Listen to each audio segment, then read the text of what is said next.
Hi students, here we are going to discuss about water pollution. You can see that everywhere in our water bodies are polluted by different substances.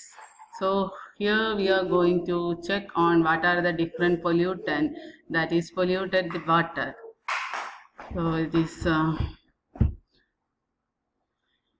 water pollution may be defined as any change in the physical, chemical and biological properties of water as well as contamination with any foreign substances.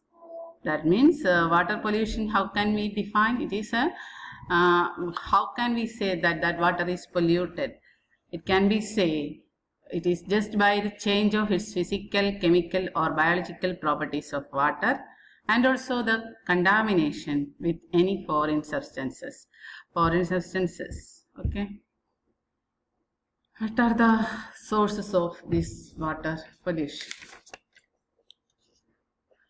And we know that this water pollution is emerged one of the most significant environmental problem of this industrial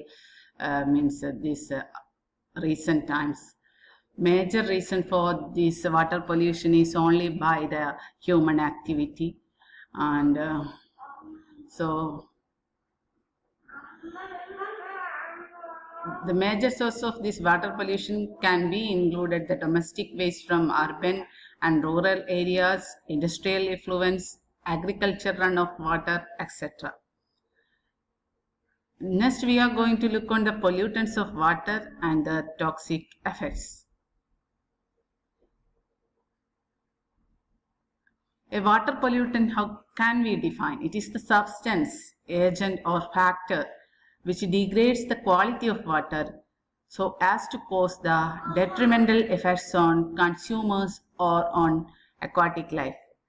Mainly the living organisms are the consumers of this water, so the detrimental effect on living organism, that means in the land area and also in the aquatic life. Examples for these water pollutants are sewage waste, detergent, toxic heavy metals, fertilizers, pesticides, and hazardous organic substances, etc. First, we are going to look on the water pollution by sewage.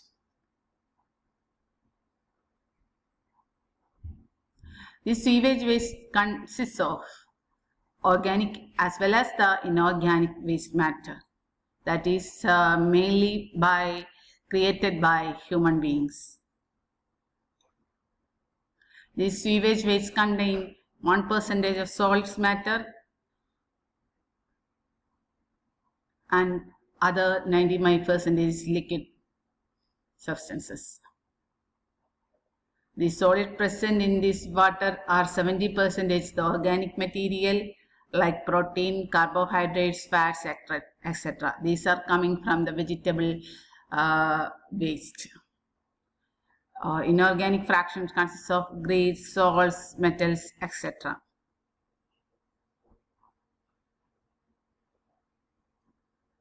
As this sewage include foul smell to the water, and it also impart the color of this water body, and due to this sewage its turbidity also will change, means turbidity will occur. The sewage contain, already we told that organic and inorganic waste material it contain. It may be human and animal excreta. This excreta, we all know that it will contain, it will the carrier of different pathogenic microorganism. So if we go into the water bodies that we are consuming, means this living organism will also affected by these types of pathogenic microorganisms and will spread the several types of diseases like. So spreading diseases like typhoids, paratyphoid, cholera, polio, etc. are these type of waterborne diseases. And this organic pollutant from this sewage will cause the dissolved oxygen depletion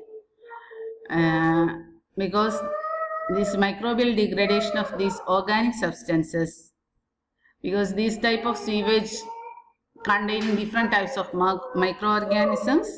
So microorganisms degradation, they are taking the oxygen, dissolved oxygen, this water. So the amount of this dissolved oxygen in this water will consume this dissolved oxygen.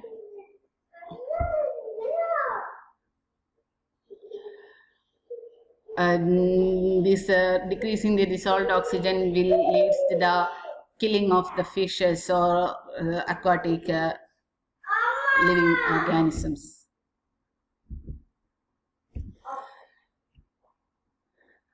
And the sewage waste contain huge quantities of nutrients in the form of nitrogen and phosphorus. This type of nitrogen and phosphorus will lead to the eutrophication of different algal growth and results in algal bloom. What is eutrophication? We all know that already we discussed in the introduction part.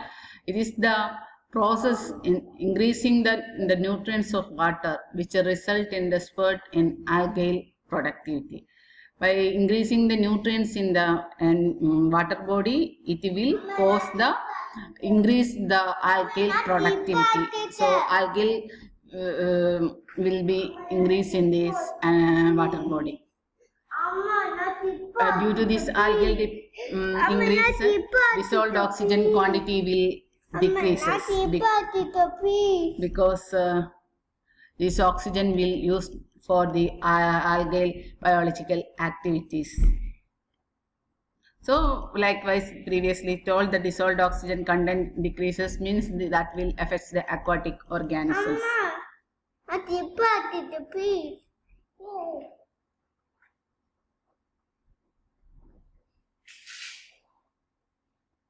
This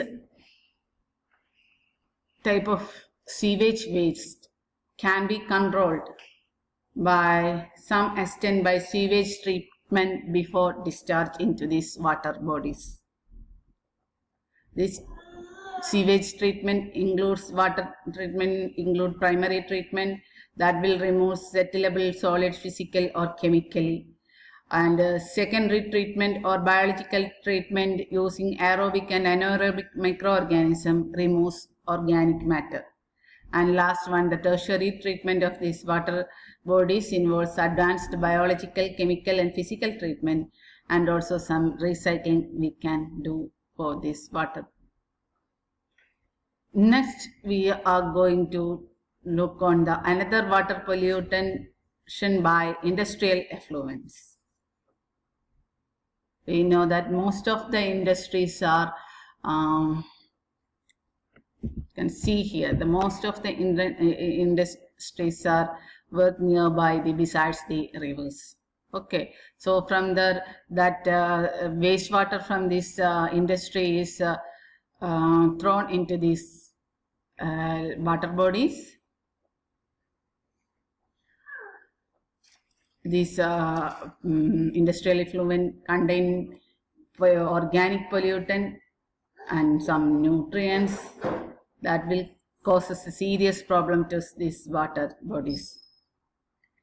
And some industrial effluents detrimental effect we can look on, that is effluent from pulp and paper mills, sugar factories, organic chemical plants, pharmaceutical plants, dairies, tanneries, distilleries contain organic matter. This organic matter will affect the dissolved oxygen depletion, and also some are very highly poisonous to the aquatic and terrestrial living organism, including man. And also effluents from fertilizer industries releases substantial quantity of nutrients into water bodies for eutrophication. This already we saw in the first pollutant part, what is eutrophication and what is how this oxygen depletion or dissolved oxygen depletion will affect the organisms. and all we saw in the previous one, so I am not going to discuss in very now.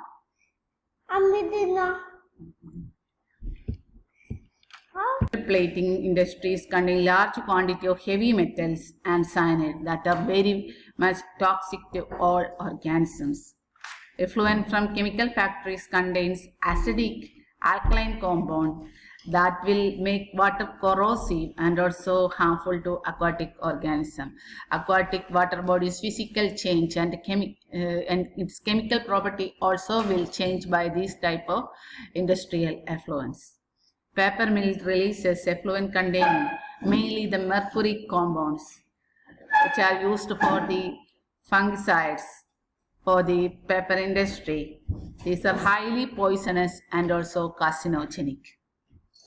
And also radioactive waste discharged into water from uranium plants and atomic energy plants cause the radiation pollution. And waste from tanneries contain pathogenic bacteria like anthrax bacilli and are very harmful to all organisms. These are the some industrial effluent effects or detrimental effects on these water bodies. And this also can be controlled. It is absolutely necessary to control this before discharge into the water bodies. We should have to treat it, this wastewater. Likewise, primary treatment, chemical treatment to bring about neutralization, coagulation, oxidation, etc. Secondary treatment uses microorganism, and tertiary treatment involves advanced biological, chemical and physical methods, and as well as we can recycle this water. Next, we are going to look on the detrimental or some effects of this soap and detergent into the water bodies. Domestic sewage and effluents from soap and detergent factories introduce a large quantity of soaps and